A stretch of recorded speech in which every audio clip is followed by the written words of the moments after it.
Hello दोस्तों, अगर आपको भी जीवन में सफल बनना है तो इस कहानी को पूरा सुनिए। आपके दिल को छू जाएगी और आपका कुछ करने का मन होगा। गर्मी की छुट्टियों में दादाजी के पास घूमने आया बालक उछलते कूदते दादाजी के पास पहुंचा और बड़े गर्व से बोला कि दादाजी, जब मैं बड़ा हो जाऊंगा तब मैं एक सफल आदमी बनूंगा।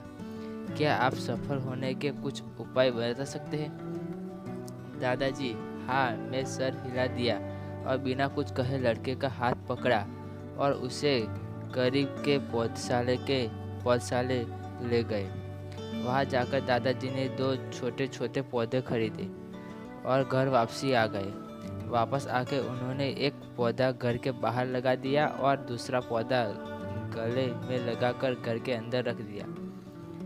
अब आपको क्या लगता है कि इन दोनों पौधे में से भविष्य में कौन सा पौधा अधिक सफल होगा? दादाजी ने लड़के से पूछा। लड़का कुछ समय तक सोचते रहा और फिर बोला, घर के अंदर वाला पौधा ज़्यादा सफल होगा क्योंकि वो हर एक खतरे से सुरक्षित है, जबकि बाहर वाला पौधा को तेज धूप, आंधी, पानी और जानवर से भी खतरा है।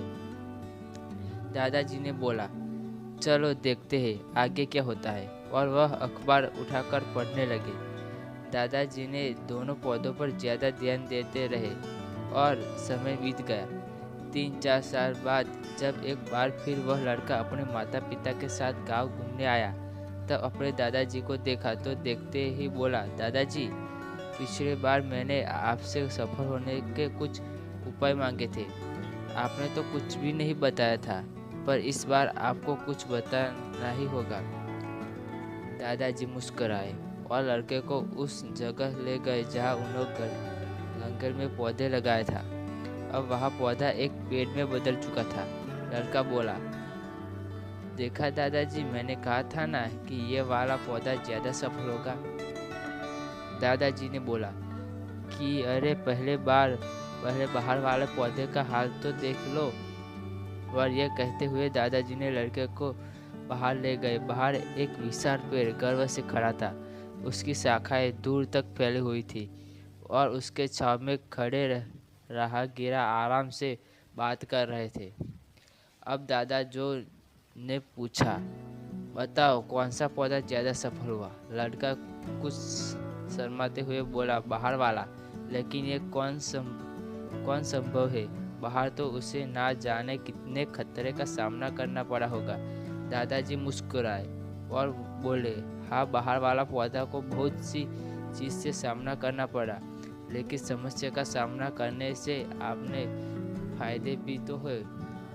बाहर वाला पौधा के पास आज़ादी थी कि वह अपनी जड़ी जितनी चाहे उतनी फैला ले, अपनी शाखाओं से आसमान को छू ले, और तुम जिस आंधी तूफान से इन्हें पेड़ के लिए मुसीबत समझते थे, उसी आंधी तूफान ने ही इस पेड़ की जड़ों को इतना मजबूत बना दिया कि आज एक छोटा सा आंधी तूफान इसे पेड़ का कुछ भी नहीं बिगाड़ सकता। बेटे, अब जो मैं तुम्हें बताने वाला हूँ उसे अगर तुमने अपने अंदर बैठा लिया तो तुम जिंदगी में जो कुछ भी करोगे उसमें सफल हो जाओगे। उन्होंने बोला कि अगर तुमने जीवन भर सिर्फ अच्छी विकल्पों को ही चुनने रहोगे तो तुम कभी भी उतने सफल नहीं हो पाओगे जितनी तुम्हारी क्षमता है। लेकिन अगर तुम्हारा खतरों के बावजूद इस दुनिया का सामना करने के लिए तैयार हो तो तुम्हारे लिए कोई भी लक्ष्य हासिल करना असंभव नहीं है। लड़के ने लंबी सांस ली और उस पेड़ की तरह देखने लगा। वह दादाजी की बातों को समझ चुका था। आज उस सफलता का एक बहुत बड़ा सबक मिल चुका था कि जीवन में हर चीज़ रुकावटों के हर जितना बड़ा सत्र समझते हैं वही हमें मजबूत और जीवन में बहुत ज़्यादा सफलता देता है। तो दोस्तों, आपको इस कहानी से ये सीख मिलती है कि आप कुछ भी हो जाए लेकिन हार नहीं मानना है और हम बाहर ही भटकना चाहिए, ना कि घर के अंदर। और हमें परिस्थितियों को सामना करना चाहिए, ना कि उसे छुपकर भागना चाहिए। अगर आपको वीडियो पसंद आई है तो वीडियो को लाइक और चैनल को सब्सक्राइब जरूर कर दीजिएगा दोस्तों। और फेसबुक को देख रहे हैं तो पेज को भी लाइक जरूर कर दीजिएगा। वीडियो देखने के लिए शुक्रिया।